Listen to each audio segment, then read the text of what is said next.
Hello, everybody. I am glad to be here tonight. We have got an interesting conversation for you tonight. We are talking with one of our partners, Monica Allaire-McMahon of Barrington Barks and Behavior. How are you, Monica? Doing well, Tracy. How are you?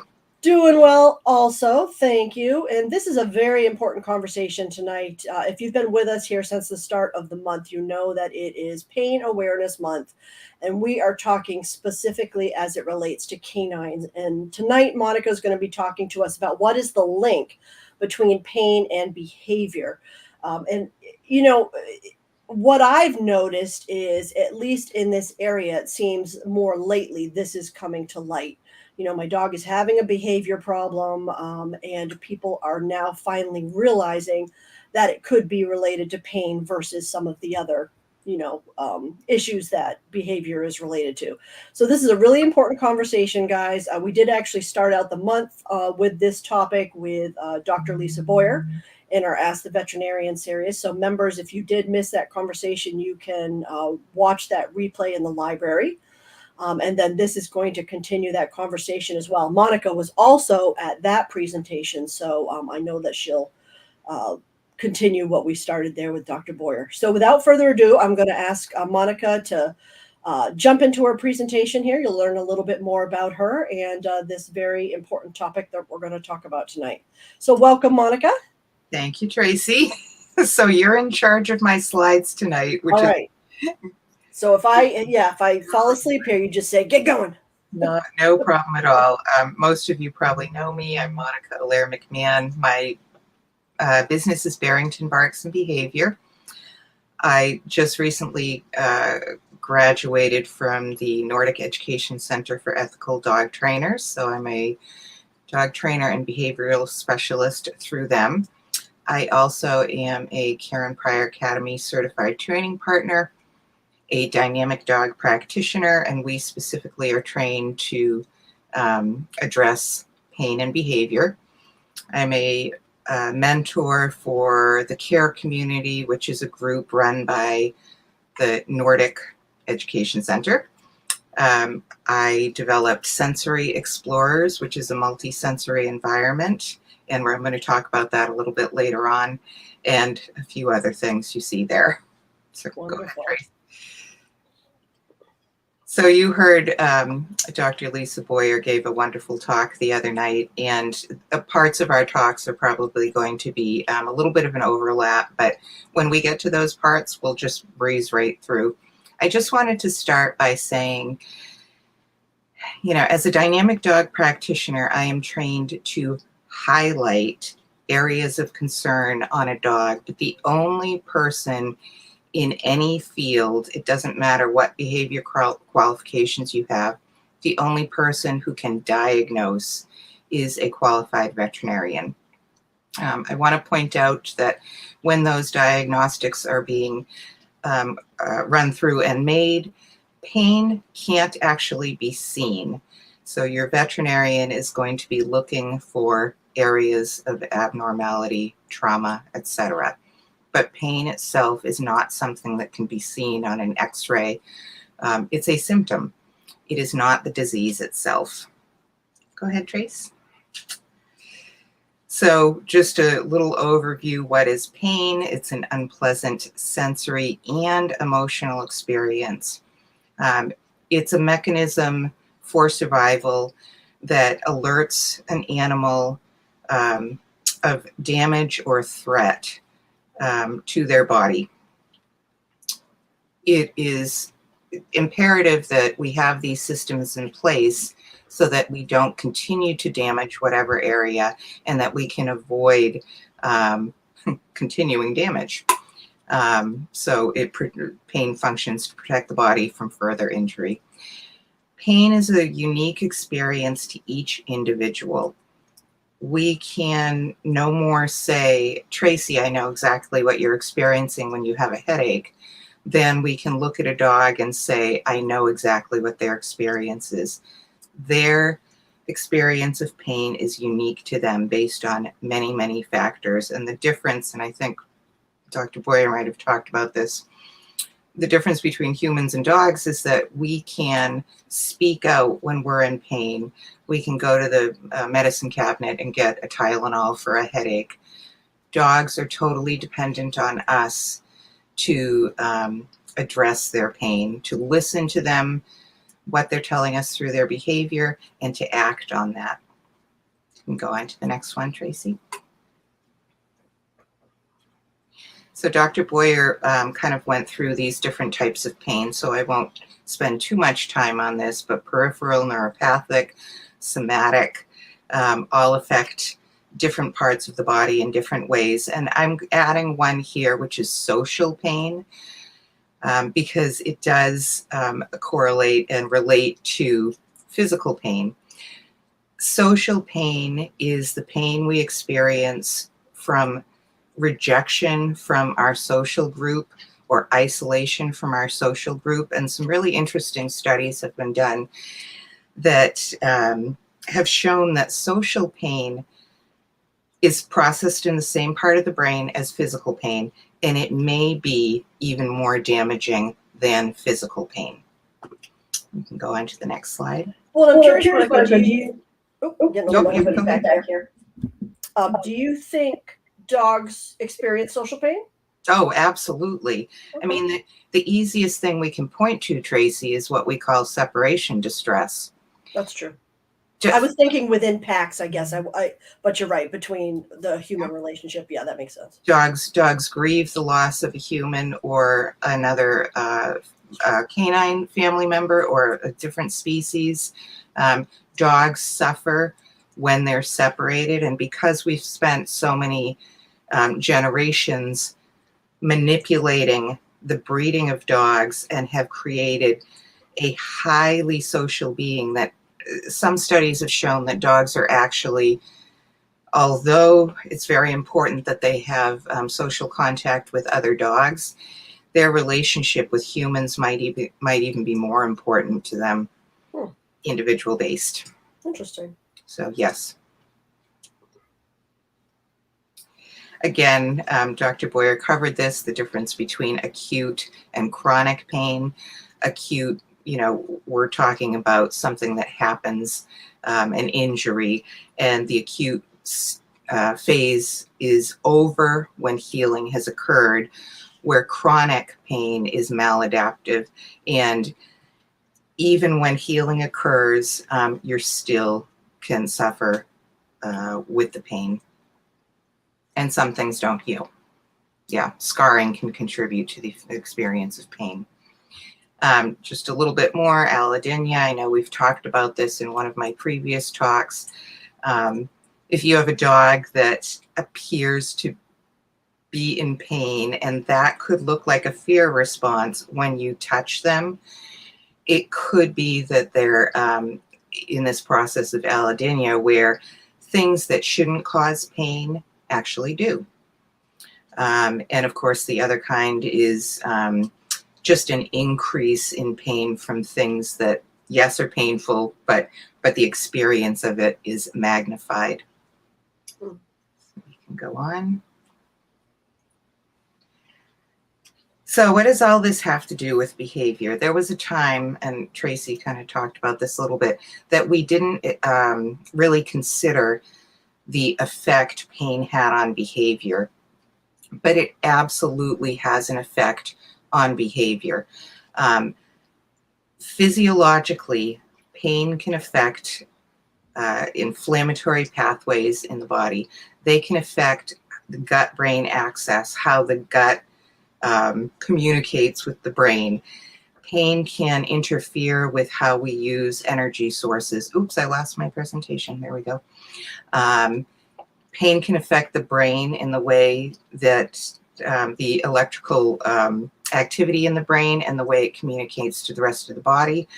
Pain can affect, all of our thyroid gland, etc. All of these hormones that then communicate with the body. And I'll explain this a little bit more.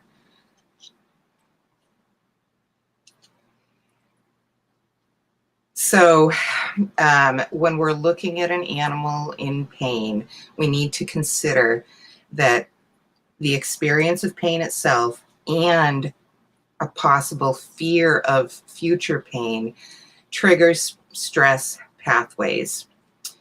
Stress and the inflammatory processes associated with it can increase the perception of pain. So it's a vicious cycle. So if you think about yourself, you have a boss at work who is just constantly on you. You're worried about paying your mortgage. Your car just broke down, and then you drop something on your foot.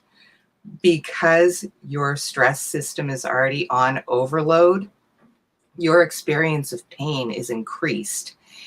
And because that pain also affects the stress pathway, it increases again. So it's kind of this vicious, never-ending cycle.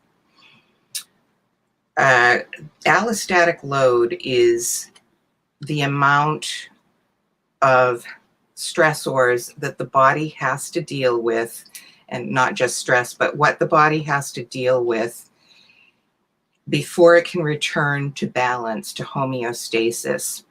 So when you're in this pain, fear of pain, stress, infinite cycle, your body and brain have less resources to deal with normal things. So you're in this cycle, you're in this loop, and someone comes up and taps you on the shoulder. And instead of what you would normally do, which would be, what can I help you? You scream at them. Now imagine our dogs. They're under stress because potentially they've been in social isolation.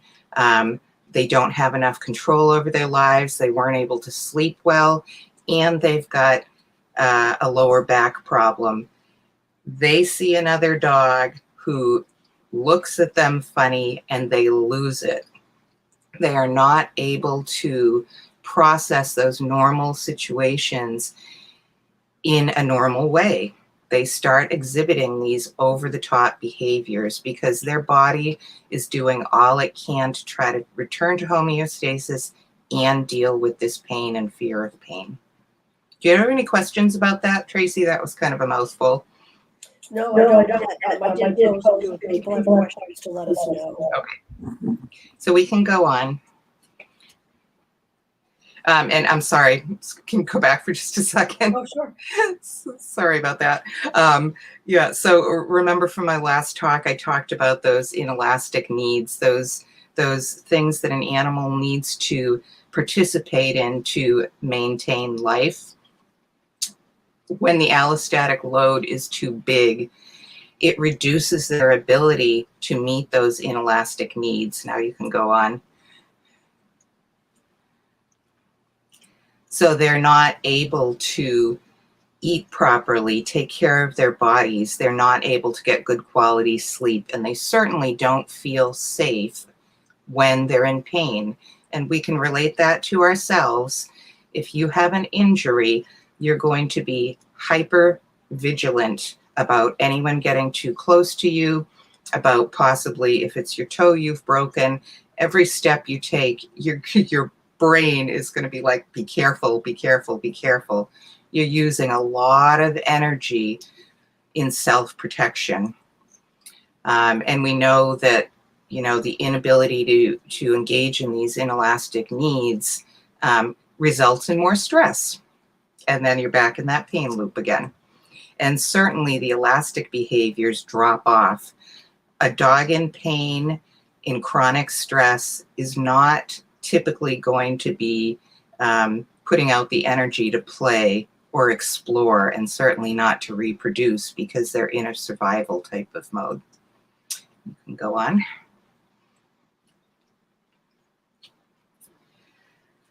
So I think I mentioned this before, chronic stress changes brain chemistry, and there are many processes that are going on that still need further exploration.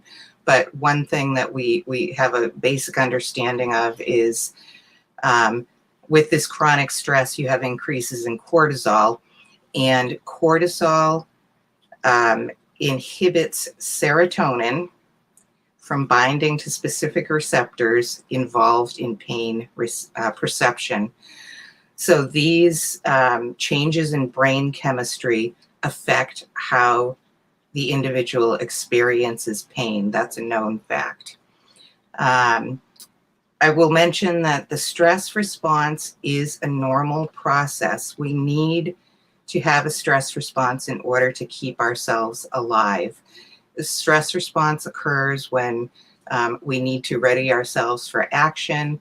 We need to be aware of danger and damage, but it's the chronic stress connected with the pain that is really damaging. Thank you. You can go on. So I think Dr. Boyer might have mentioned this study as well. Daniel Mills et al. And colleagues,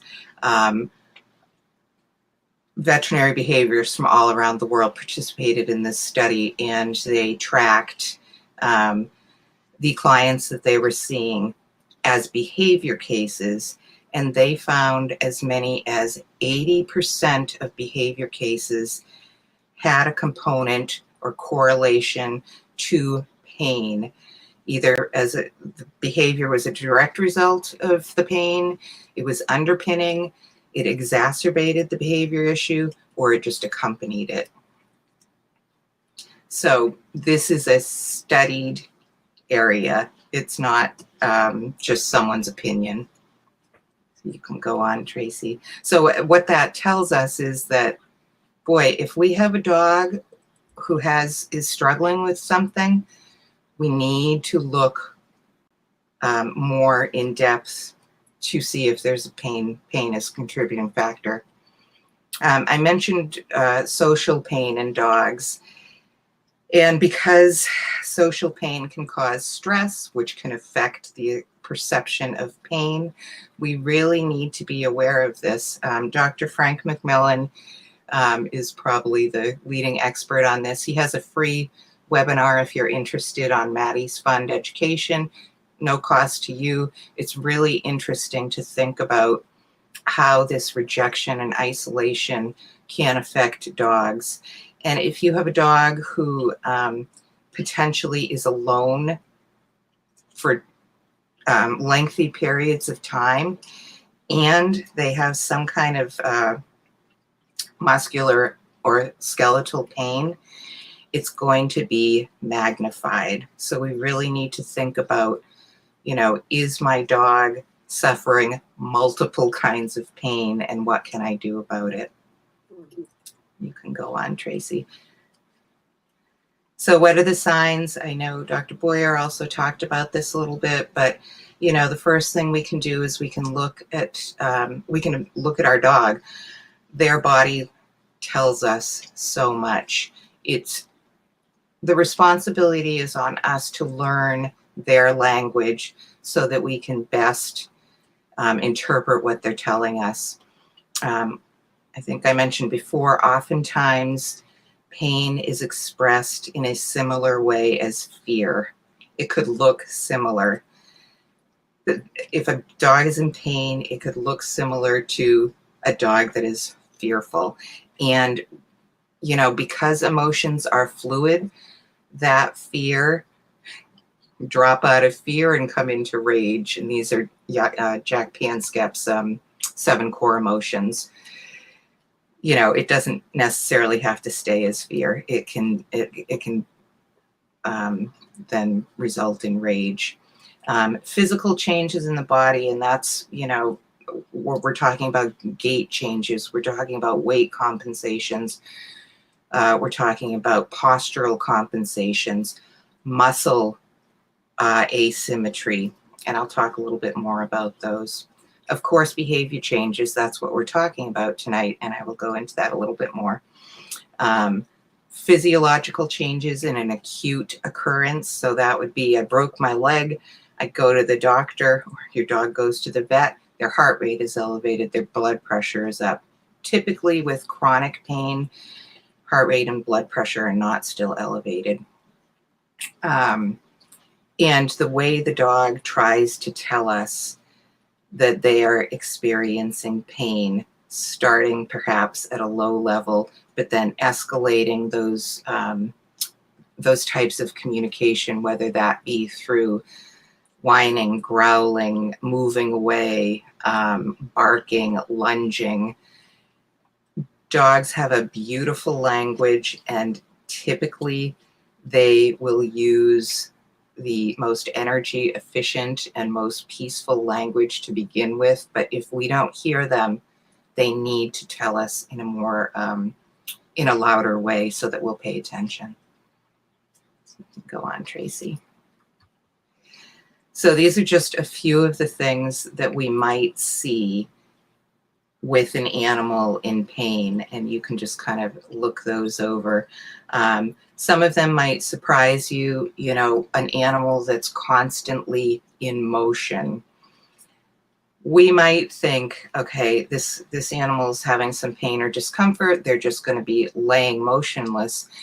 But there's a process that occurs when an animal moves, and this relates to chasing a ball, where the flood of chemicals, hormones into the body has a pain masking effect.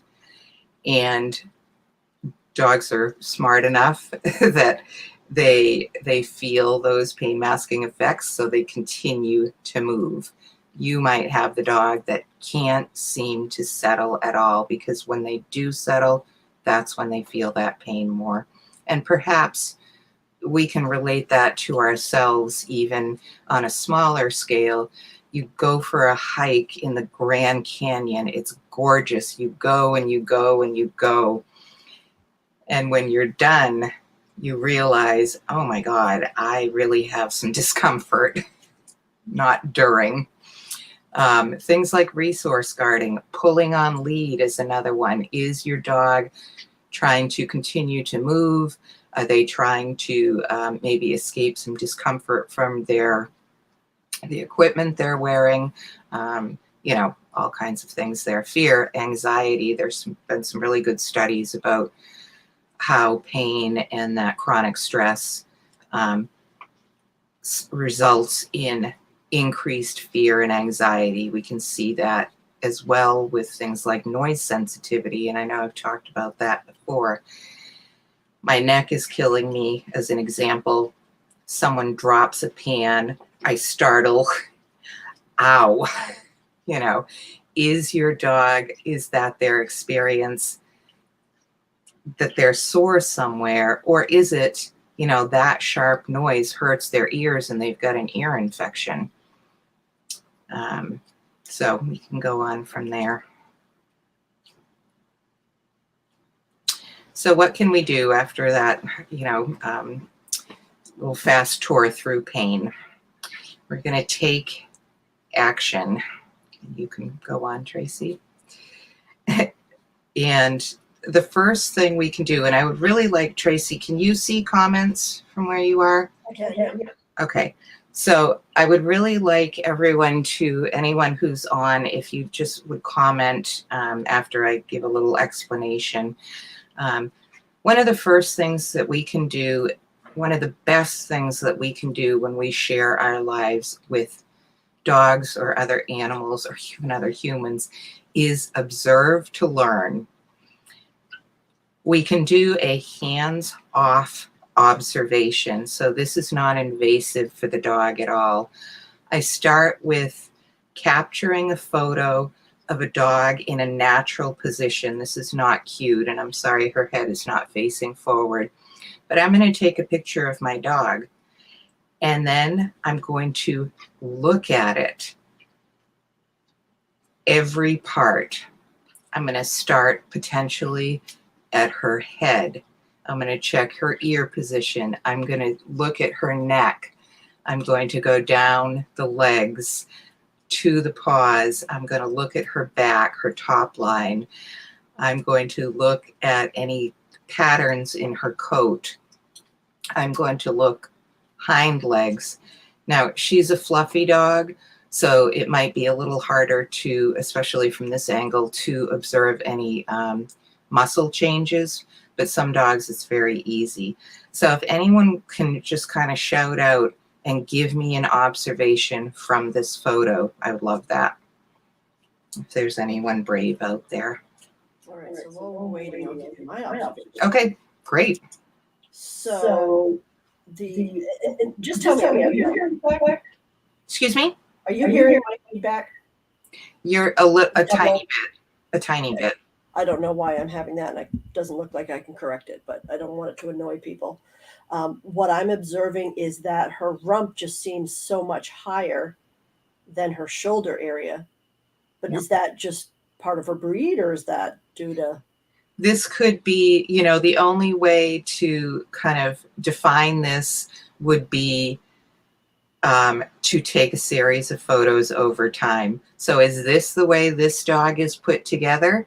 Is this abnormal for her?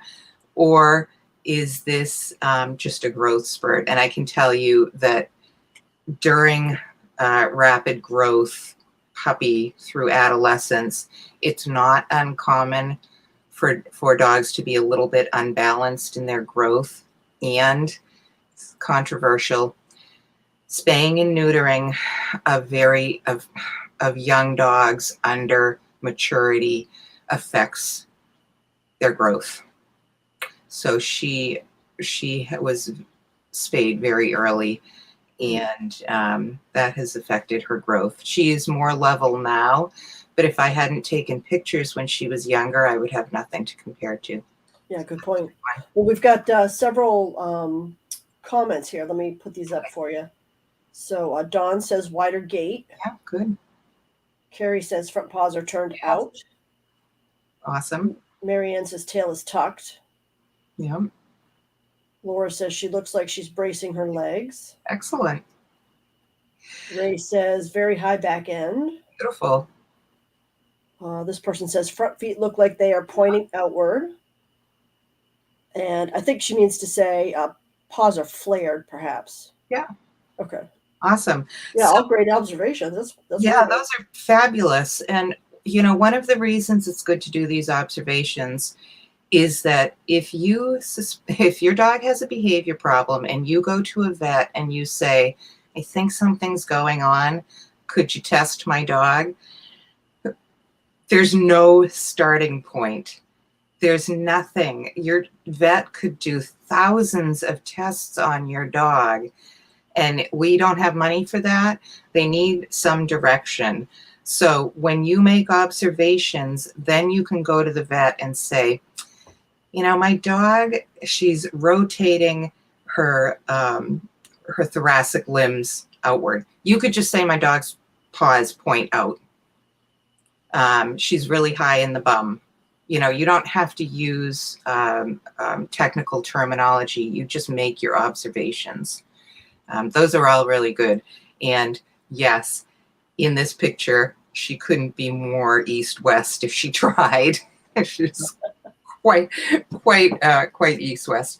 I have to say, her tail carriage, if we look over time, it is often straight down. So that's something with your own dog. If you take photos, in a specific way at chest height with the whole dog in the frame, you can compare. You take a photo a month later, you take a photo a month later. And if, when I do a dynamic dog assessment, we do gather a ton of information about your dog through photo and video evidence. So this is just a little sneaky peek. This also is the way that Julia Robertson with Galen Myotherapy will gather evidence. Dr. Amber Batson, who I studied with under Nordic. So multiple sources that choose this kind of evidence gathering. So, the other thing that we might look at here is this coat, and taking a series of photos over time. Are there areas that seem to be raised or are going in a different direction, or seem more prone to matting, etc.? All of those things can point to something that's not quite normal. So we can go on to the next. Oh, did you? Well, I'm just curious, does Poppy have a lot of pain issues? Is that, or is this just her normal? Poppy has some issues, yes. Okay. Well, we all have issues. So. She does. So, another thing that you can do is a hands-on assessment with consent. It does no good to put your hands on your dog if they're saying, "Don't touch me," because not only are you violating the trust in your relationship, but you're not going to get an accurate kind of idea of what's going on there. So this is not typically how I would do a hands-on observation, but just a cute picture of my dog. But even with her in this position, some of the things that I can tell are, if I started at her right hip and she turned her body over, it's not necessarily that she wants me to rub her tummy. It could be that she's withdrawing that area that is less comfortable and just presenting another part that's okay to touch. With these hands-on observations, you can ever so gently, if your dog is okay with it, just lightly feel, is there an area of warmth or coolness on your dog? If you're doing like an effleurage where it's long strokes, can you feel how the skin moves over their muscles? Is there an area of tension where everything is kind of mobile, and then you're like, ooh, that's not mobile there at all? Can you feel a difference in coat texture? It's nice and soft, and then, ooh, this is a rough patch. Can you also look and see if that rough patch or a more tightly curled patch has changed color at all? Because that can be an indication of some tightness underneath. So, as I said, this has to be done with consent. You can get information just by your dog walking away from you. And oftentimes, if a dog has some discomfort in the hind end, that's you, and you start kind of a gentle stroke on their shoulders, they might be more accepting of that. So if you think, oh, my dog's moving their back leg funny, I would not put my hand on the back leg. Start away from that area and make sure your dog is okay with it. Yeah, Dawn has a great comment here. She says, I do a massage with my dogs when they invite me to do so, allows me to check areas, any sensitivity, and they enjoy it. That's a great point. It's beautiful. That invitation from your dog to you shows a great amount of trust in you, and the fact that you respect that is just a beautiful thing. I really appreciate that, Dawn. All right, so we can move on. So what are we doing here? I get distracted. You asking me? Or?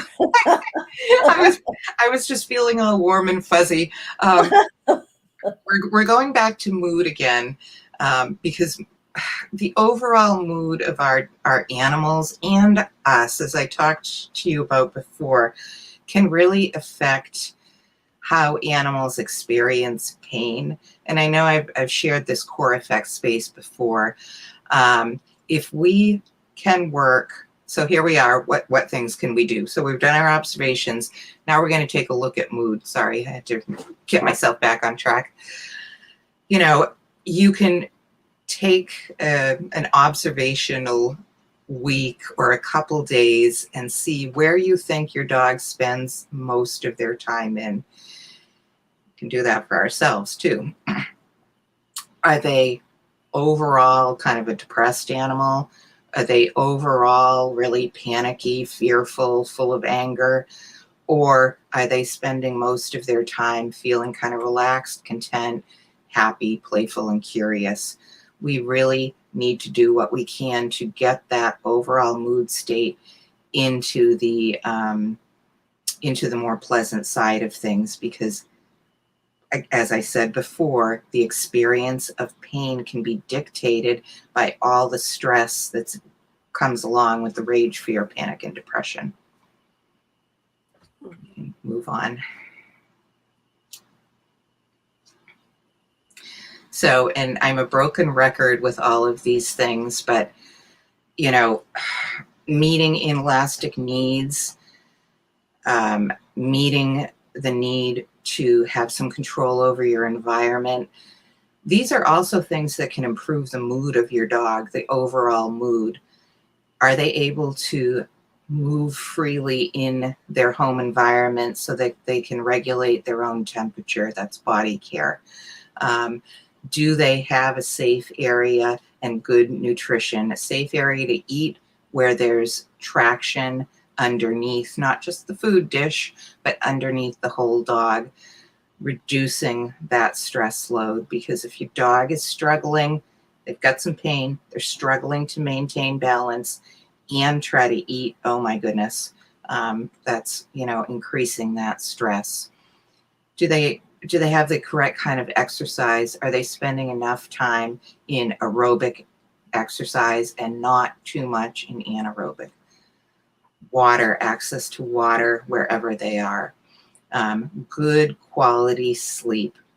When you're in pain or discomfort, you probably have experienced how difficult it is to get good quality sleep. Lack of sleep not only affects mood state, it affects your body's, brain's ability to care for itself. Too much energy is going into trying to address whatever the area of discomfort in. We know what happens when we don't get the proper sleep. We can be really grouchy and short, and if you put pain on top of it, again, amplified. And I think you all know my stance on crates by now, that crates can remove agency. I'm not talking about crating for the vet or travel, but if crating is a lifestyle, our dogs do not have the ability to thermoregulate. They don't have the ability to move their body when potentially, if they have discomfort and they want to get up and walk around to try to relieve that, they don't have the ability to do it. And it can be socially isolating, even if they're somewhere near you. If they're in a crate, that removes some of the ability to potentially come connect to you if they need physical contact and support from you. So something to consider. Yeah, just something to consider. Well, you had a great presentation last year. It's in the library, members, if you're interested. On you made us sleuths, and you wanted us to go around our homes and, you know, observe basically from our dog's perspective. And ever since then, I feel like Ray and I have been very much, you know, more in tune with what our dogs need in our space. And one of the things I noticed recently is Dakota. She's 14 and a half now, so obviously stairs can be more challenging. And we've had, you know, rug treads on there ever since my son, when he was little, fell down the stairs. I'm like, oh, bad mom. So I put it on for the dogs. But lately, I've noticed that when Dakota comes down the end of the stair, she hits hardwood, and then there's a runner. So what we did is we put a yoga mat at the bottom of the stairs, so she was hitting the yoga mat before she hit the runner. And you know, it was just, I wouldn't have noticed it before, but it was just that little patch of floor that she would hit before she hit the rug that really made all the difference. So you know, and I learned all of that from you, to just be more focused on you know, what they need. Yeah, those slippery floors, you know, what can happen sometimes, among many, many other things, but the dogs spend so much energy adducting their legs, pulling their legs into the body to stabilize themselves, that when you make an observation of your dog, you'll see the outer muscles. Oh, my dog's really muscular. They're well developed, but the inner muscles, not so much. They've spent a lot of time working to stabilize themselves. So avoid slippery floors at all cost. And then we can go on. Cynthia had a comment here too. She says, I used to have wood floors and they have disappeared under rugs everywhere. As I recall, she was part of that presentation too. So Awesome, good awesome, to hear, Cindy. awesome, awesome. Yeah, and here we go. You know, I think I've talked about ball chasing. Just the things that can happen because of ball chasing can be very catastrophic. And one thing we have to look at with exercise is repetitive movement. So whether that's chasing a ball, whether that's continually slipping on a floor, whether that's continually jumping out of a vehicle, continually pulling on a leash, or making these vertical leaps and coming down on those joints that just don't have the structure to deal with that, racing downstairs. Those repetitive movements can hugely affect a dog. You might not see anything right away. You might say, well, my dog still is chasing a ball. They love it. Is that because it's a learned behavior? Is that because they get that rush of chemicals and it's very euphoric and it's masking the experience of pain? But there are definitely high risks to all of these things. And if we can do something simple like give a ramp for the car, coming down is much worse. Just the forces of the dog coming out of a car. Can we cover the floors? Can we gate our stairs so they're not racing up and down? Can we put dogs in equipment that allows free movement and safety? We don't want to be damaging the thyroid gland. We don't want to be damaging any of those structures in the neck, including, nerves, the atlas and atlas. Sorry, the cervical vertebrae. We just want to safeguard. I'm not saying put your dog in a bubble. Dogs can have fun, full, wonderful lives. But we can think about safety too. And, we have to think about an 8-year-old dog should not be considered old.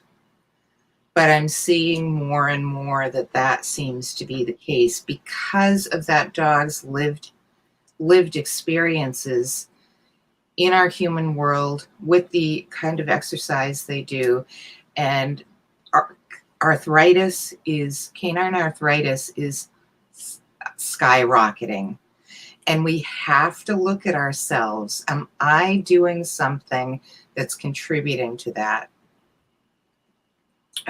Not to feel guilty, but boy, wouldn't it be great if I discovered that there was a way that I could help my dog by changing something I did. Yeah. Go us. Yeah, absolutely. We got some more comments on this too. So Dawn says, that presentation I mentioned was helpful. She made a lot of changes in her house as well. Awesome. Let's see. Cindy says, I used to pick up my 30-pound dog to take in and out of the car, but Jethro is just too big. I stress every time he has to jump down to get out. But ramps are so big to carry. We actually found something, Cindy, because we went through a whole bunch of things to see what would work with our car and what Dakota would like. We found stairs that compact. They work pretty well, and they've got handles with rubber grips on the end, and it compacts nice and compact, and I'm able to put it behind the seat in the car, so I've got it at the ready. So, but yeah, I hear you. There's not a lot of real functional ramps out there. You have to find what works for your car. And, at the very least, I know Jethro wears a harness. You can assist him down. Yeah. You don't have to lift him, but you can just slow that movement and give a little bit of resistance so that he's not slamming into the ground. Yep. That's a great that idea. can be for, many activities where you don't have an alternative, just a little resistance so that impact is lessened. Yep. Dawn says, we had a lab that loved chasing balls with great enthusiasm. Cruciate ligament tear at a year old. Oh, geez. Yeah. What a hard way to learn. And that's really hard, and the effect of that is not just on that one limb, because as soon as you have an injury in one area, the dog is going to make gait and postural compensation to try to shift weight away from that area. And you can end up having injury left hind compensating right front, then right front gets sore, and then you have weight shifting back to the injured leg. It can travel all over the body. So just like us, that injury does not just stay isolated. You hurt your knee, it's going to affect the rest of your body. You change your posture as a protective kind of mechanism. And the same thing can happen with dogs. Well, let me ask you this, Monica, in case it's on some people's minds, because I know a lot of dogs like to play ball. We have two as well. Are you saying dogs should not play ball, or are you saying it's okay for dogs to play ball if they are conditioned for the sport? I am saying that there's an overwhelming amount of evidence from vets, from physiotherapists, from myotherapists, that chasing a ball is very risky, and it not only affects the dog physically, but it can affect, if you're in that anaerobic exercise too often, that affects stress, and stress affects the whole body. So it's not just that it is a physical issue. We can look at a dog's ethogram. We can look at what dogs were physically designed to do. And dogs, although at some point could engage in hunting, that is very different than chase. It's very different. So yeah, I'm saying find something else to do. You know, again, going back to things like cruciate disease and canine arthritis management, what is it about the lifestyle that we've provided our dogs that it has increased these numbers of canine arthritis so exponentially? There are other ways to be with dogs. I know that it looks fun and exciting, but I can tell you oftentimes I see a dog chasing that ball, their tongue is out, they've cut, the commissures are way back here. It's like they can't stop themselves. It's too much. Hide the ball, hide it in the grass and have them find it. And, you know, I think part of chasing balls is a learned behavior. And the other thing is, dogs are highly social. And when we engage with them, they can read our body and our face. And when we see them running, we appear happy. It is a way that we've chosen to connect with them, but we can find other ways. You know, so I think there's a big component of learning there, why the dog continues to do that, along with the other things. Yeah. I just think there are a million other things we can do with them. All right, so here's some more comments. Laura says, you made a comment to us about Chester jumping out of the car on the pavement and the harsh impact on joints. So we've been opening the back and he's been jumping out onto the grass instead. That's definitely improvement, you know, to be landing on a softer surface. And I would definitely still encourage ramps or just assist him down. But yeah, that's vast improvement over coming out onto cement or pavement. Yeah. Thank you, Laura. Let's see. Cindy says the pain in Jethro's hip and back, she's sure, was caused by fetch. Jethro runs so fast he runs over the ball and slams on the back brakes, hence the injury. Yeah. Yeah, and you know, I've showed you this before. Oh, I can't get my thing. You know, there's the ball, and they just, the way they twist and contort when they're trying to get it.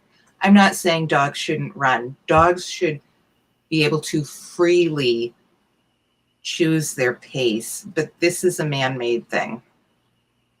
Yeah, and that's one of the things we found with Comet because she's absolutely addicted to the ball, but she's only 2, and we find she's not that um, coordinated. She's very klutzy when it comes to catching a ball in the air or going after it. And yeah, every time she does something crazy, I can just see Yeah. injury If you can't, mounting. Tracy, I would, first of all, I would not be throwing the ball for her. But if it happens, I would try to videotape that and then slow it down and really look at her body, because we know sometimes when you see it in slow-mo, you're like, oh my God. Yeah, yeah, you're right. No, It's and we've talked. I mean, Lucas is my son, and Ray. We've talked about stopping the ball playing with the dogs, and we are looking for other more constructive things and still ways that they can run. Because Comet definitely loves to run. We're just trying to take that out of the equation. yeah, yeah. So Cindy has a great follow-up question. What's a better cardio option for dogs? Yeah. Any recommendations there? Walk with your dog. Walk with your dog. Now, when I say walk with your dog, Tracy, you and both I, although mine isn't up and running, we have these sniffing spots or yards that can accommodate that with paths. When we walk with dogs, oftentimes what you'll see is there's sniffing, then maybe some trotting, then maybe a little bit of running, then back to walking. There's nothing that says dogs need to go to the gym and run on a treadmill. When human beings train for the Olympics, that's their choice. They're choosing to do that. They, at any point in time, although outside of their coaches, could choose not to do that. Dogs don't have a choice but what we offer them. And if we go back to the ethogram, street dogs, which are the closest measure that we have to homed dogs, they don't spend tons of time running. They move, they forage, they scavenge, they play for short bursts. They trot, they rest a lot. So while it's not a direct street dogs are not domestic dogs, but we can take some information from that. It's the same kind of thinking that we need to apply. Why did we start throwing the ball repetitively for dogs? And why do we have that idea that dogs must run? You know, certain dogs, and you can all, go to like one of the international sites, which I'll have to post, and look at what breed your dog is or what you suspect they are. Look at their body structure. Some dogs were not made for much running whatsoever. Is your dog squarely built? Is your dog very leggy? That's going to dictate a little bit what their movement will be. Obviously very different from a basset to a greyhound. Having a little bit of information about your dog's body structure can guide you, but walking, a free movement would be best, Cindy. So find those places where Jethro can move freely. He can choose his pace. If he wants to run around like a woohoo party for a couple minutes, go for it. I would never stop a dog doing that. But what we do when we put them on a leash or attach them to a bike is it's a forced kind of exercise. They don't have a choice. And this is when you can see dogs, oh, my dog's so stubborn, they're sitting down. You do that, dog's uncomfortable. That's too much for that dog. And even if we look at what some people would call high drive dogs, we created those dogs and we still don't give them choices. We train. From their time they're a tiny puppy, more. Of course, they're going to develop a larger capacity for sustained exercise. But is that really what we should be doing? Free movement is best. Avoid repetitive activities. Repetitive in the way of chasing, slamming, skidding, slipping. Yeah. And I'm just going to throw another option into the ring. What if you were to throw a ball in water? So that can have, we have to be really careful because being in water is contraindicated for some dogs. And if your dog has, say, discomfort in their back, which is undiagnosed, and they have to swim, the action on the spine can be like this, and that could make it worse. Some people will say that in the water is a better option than on land, and potentially comparing those two are. However, why not just walk into the water with your dog? You know, if it's safe for them to do so, because even then, like a water treadmill or walking in water could be contraindicated because it creates such resistance on their legs. So, you know, we just have to use a little bit of thought. Where a dog is slamming into the water, and if the ball is involved, they're moving in ways that are not totally of their own choosing because it's the ball. So less thought is going into how am I moving my body and how should I move my body. Good conversation. Yeah. All right. Should I move on to the next slide? Yes, please. All right. Remember what's there next. Okay, so here we have something that everyone can do. And of course, I'm putting in a little plug for my Sensory Explorers, which is a multi-sensory environment. However, this is a really interesting study about environmental enrichment and the effect it has on neuropathic pain and depression. So what it's saying is basically that it's providing, or there's a correlation between relieving neuropathic pain and depression through the use of enriched environments. And that it's affecting this area of the brain called the anterior cingulate cortex, which is responsible, among other things, for impulse control, emotions, and decision-making. We all are familiar with those terms. We all like impulse control. We like good decision-making. We like to think about, you know, the emotions that are on that positive side of core affect space, you know, content, happy, etc. So do this at your home, in your yard. It doesn't have to be elaborate. You know, we all, even the walk-in club, talk to a few people. Hey, can we all bring a bandana? Can you bring a handful of grass from your house?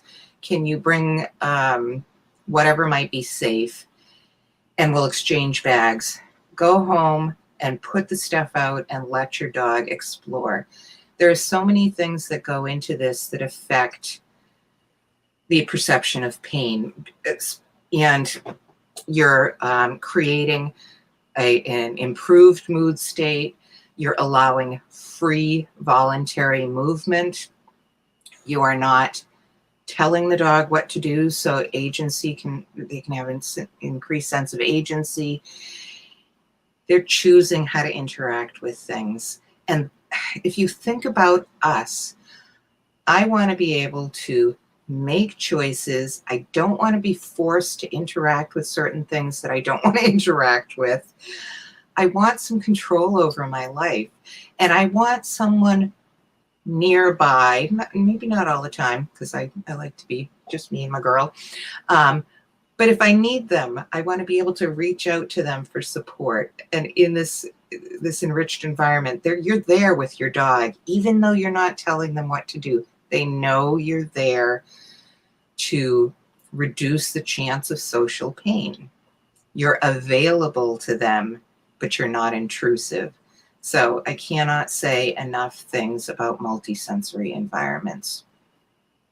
This also is a wonderful platform for making observations about your dog. Yeah, agreed.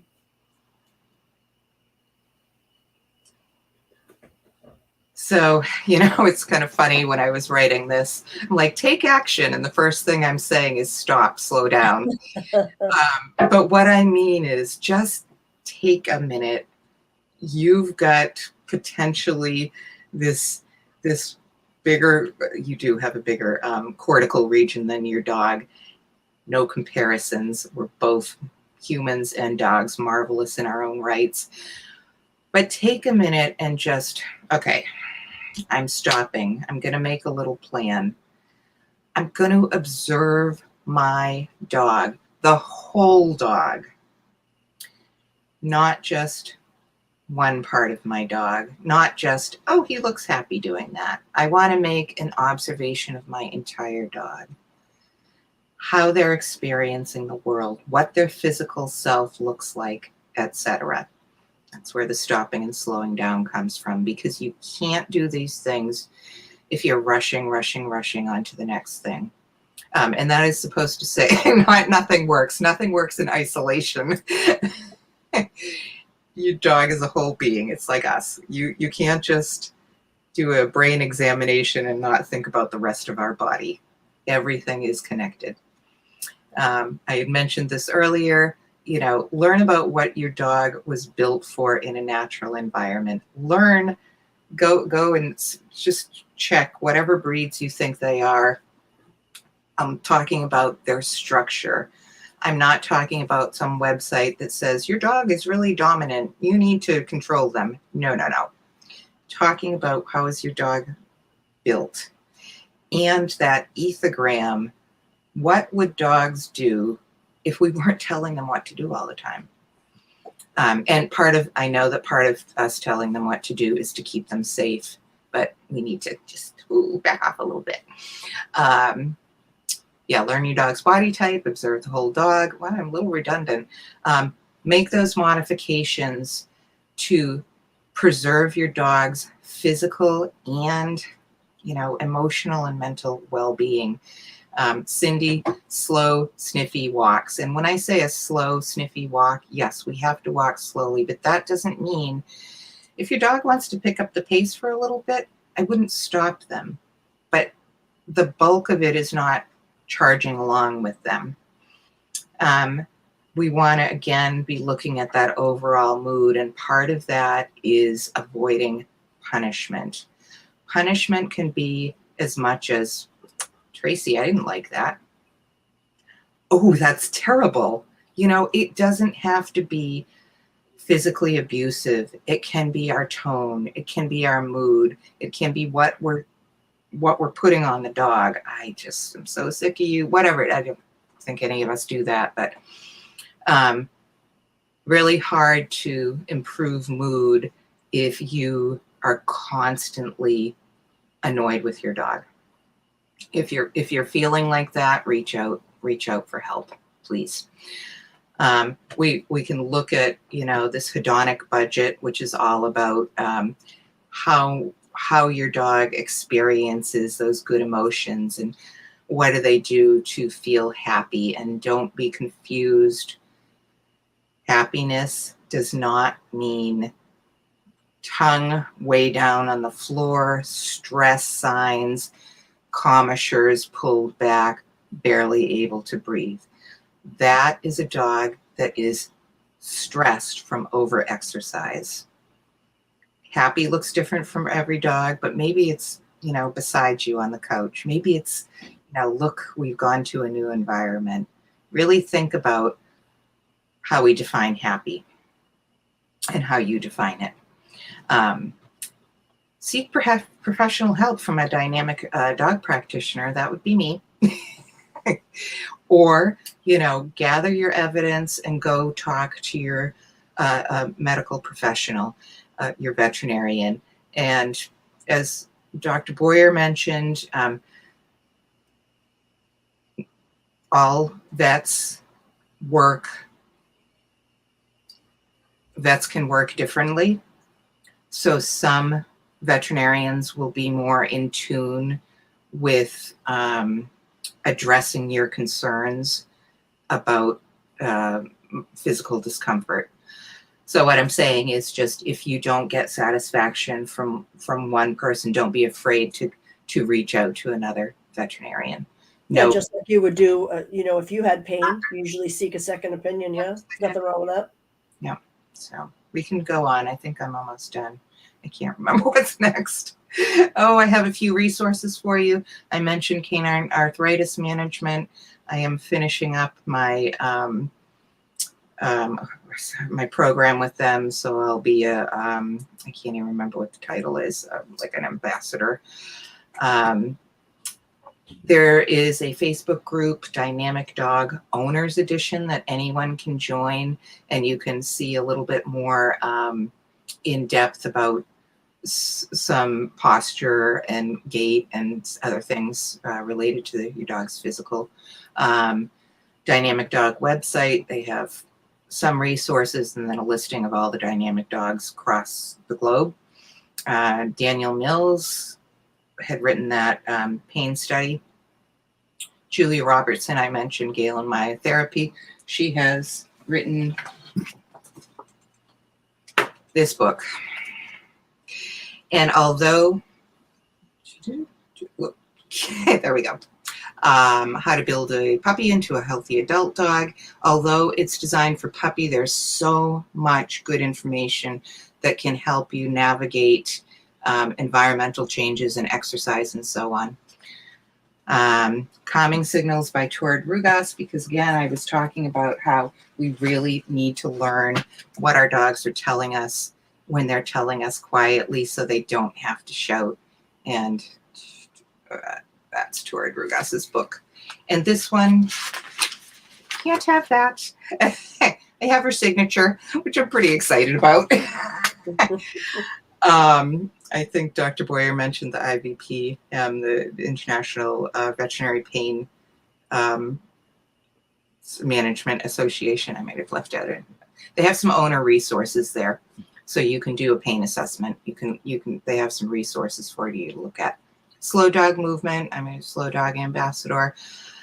There's some really good information there about alternate ways to be with your dog that doesn't require you to be a marathon runner or to be engaged in really high impact activities.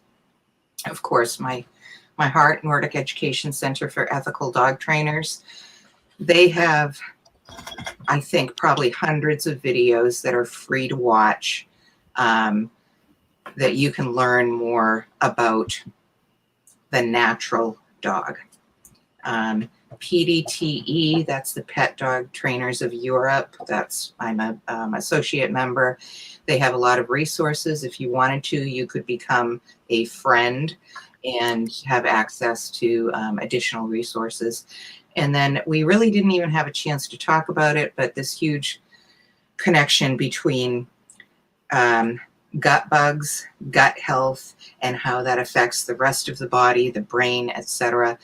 If you feel like nutrition is an area that you want to improve with your dog, and I know I've talked about it just a little bit before, but Lucci and Mutton's canine, or I think it's a canine behavior and nutrition, just Lucci and Mutton's, they're on Facebook.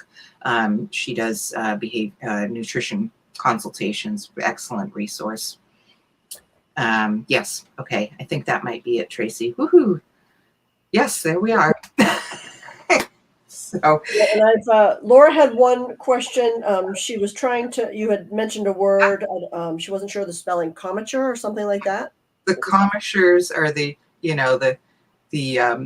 lips basically. And when you see a dog that's really panting, you'll see these wrinkles form. They can pull back the corners of their mouth, and you'll see multiple wrinkles. It's also, you might see that if a dog is displaying some back off types of behaviors, you might see more teeth exposed, but often we see that when they're panting heavily. Yeah, good clarifying question, Laura. Yeah.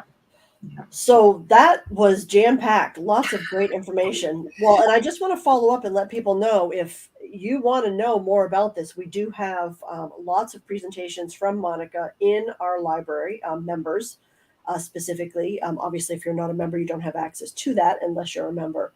But there are a few live broadcast presentations like this as well from last year that Monica did that will give you some more information. So if you just go to the community and you search for Monica's name, you'll find some of that great information from the past. And again, reminder, if you did not get a chance to see Dr. Lisa Boyer's Ask the Veterinarian session from earlier this month, I encourage you to watch that as well. So lots of great information, Monica. I appreciate you coming live to the community, because I think this is something that everybody needs to hear and ask questions about, so that they can better understand what it is, you're challenging us to observe, when it comes to our dogs. So, and I will say the dynamic dog assessment is a very involved process. There's evidence gathering, there's a complete behavioral history. There is communication with your veterinarian. There is report writing in a shared language with the veterinarian. There is follow-up support. There's a lot to it. So if I didn't really clarify all that, it's a process. And if there is some kind of pain or discomfort in your dog, it's not always straightforward, and it can be a journey to try to get a diagnosis. I would hate for anyone to think that you do one test and everything's solved and off you go into the sunset. It can be quite an involved process, and it certainly involves more than just musculoskeletal issues. There are, ear, mouth, oral things, digestive, skin, organ. It can be a very involved process. So, but it's not. You've given us some great tips and techniques, though, and some starting points, which is very helpful. Yeah. And guys, I highly recommend reach out to Monica, Barrington Barks and Behavior.com. Learn more about what she offers, as well as the sensory explorers, which she mentioned, and the dynamic dog practitioner. I think you're the only one. I know you're the only one licensed in New Hampshire, but are there other people in the U.S. now that are licensed?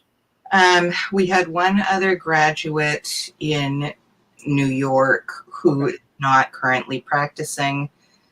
One in Florida who's not currently practicing, but you could go to if you go to the Dynamic Dog website, you'll see all the practitioners. So I think it might just be me right now. There might be one other in the country. All right. So anywhere in the U.S. you want to look at Monica if you would like this assessment. And that can all be done remotely. Yeah. Oh, good. That's helpful to know. Okay. Yeah. Well, thank you guys for joining us tonight. It was a longer session than normal, but that's because we had so many questions and comments. So we really appreciate your feedback, your involvement, and hopefully you got some great information out of this that you can hit the ground with and start putting that assessment together for yourself. Thank you, Monica, for your time. We appreciate it. Thanks for having me. Always great information. All right, everybody. Thanks again, and have a great night.